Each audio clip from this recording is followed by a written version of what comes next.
महिलेवर अत्याचार केल्याप्रकरणी सराफ व्यापारी माणिक नारायणपेठकर यांना मुंबई उच्च न्यायालयाकडून जामीन मंजूर। सोलापूर येथील सराफ व्यापारी माणिक सुरेश नारायणपेठकर राहणार उत्तर कसबा सोलापूर यांना महिलेवर अत्याचार केल्याप्रकरणीच्या गुन्ह्यात मुंबई उच्च न्यायालयाने सशर्त जामीन मंजूर केला।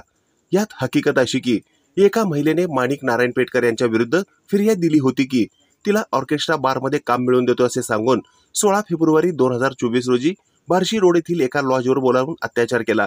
त्यामुळे त्यांच्या विरुद्ध सोलापूर तालुका पोलीस ठाण्यात गुन्हा दाखल झाला होता। त्या प्रकरणात दिनांक 30 मे 2024 रोजी त्यांना अटक झाली होती। प्रकरणात सुरुवातीला तालुका पोलीस ठाण्याच्या पोलिसांनी तपास केला। तदनंतर प्रकरणात अॅट्रॉसिटी कायद्याच्या तरतुदी लागू झाल्याने गुन्हा पोलीस उपअधीक्षक संकेत देवळेकर यांच्याकडे तपासासाठी वर्ग झालेला होता।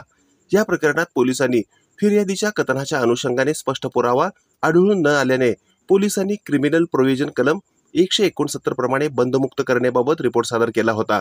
तसेच आरोपी विरुद्धची तक्रार सिद्ध होत नाही असा अंतिम फायनल रिपोर्टही पाठवला होता। त्या प्रकरणी सदर प्रकरणात आरोपीची दुसऱ्यांदा जामीन अर्ज मांडल्यानंतर सोलापूर येथील विशेष न्यायाधीशांनी त्यांचा जामीन अर्ज नामंजूर केला होता। त्यावर माणिक नारायणपेठकर यांनी मुंबई उच्च न्यायालयात आव्हान दिले होते। मुंबई उच्च न्यायालयाने खालील कोर्टाचा जामीन नामंजुरीचा आदेश रद्द करून आरोपी माणिक नारायणपेठकर यांचा जामीन मंजूर करून त्यांची रक्कम 25,000 रुपयाच्या जामिनावर मुक्तता करण्याचा आदेश दिला। त्यामध्ये आरोपीच्या वकिलांनी असे मुद्दे मांडले की घटनास्थळावर आरोपी व फिर्यादी यांचे मोबाईल टॉवर लोकेशन मिळून येत नाही। या उलट फिर्यादीचे मोबाईल टॉवर लोकेशन हे घटनास्थळापासून 150 किलोमीटरपेक्षा जास्त अंतरावर दिसून येते।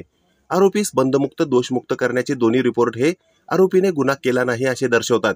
त्यामुळे आरोपीस यापुढे जेलमध्ये ठेवता येणार नाही असा युक्तिवाद आरोपीच्या वकिलांनी केला।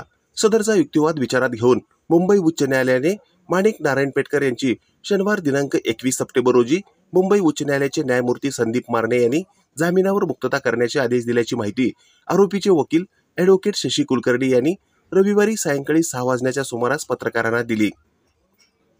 यात आरोपीकडून advocate Shashi Kulkarni, advocate Prashant Navgire, advocate Devdatt Borgaonkar, advocate Ranjit Chaudhari, advocate Ashutosh Purwant, advocate Pranav Upadhye यांनी तर मुंबई उच्च न्यायालय येथे ॲडव्होकेट शशी पुरवंत यांनी तर सरकारतर्फे ॲडव्होकेट शिल्पा गाजरे धुमाळ यांनी काम पाहिले।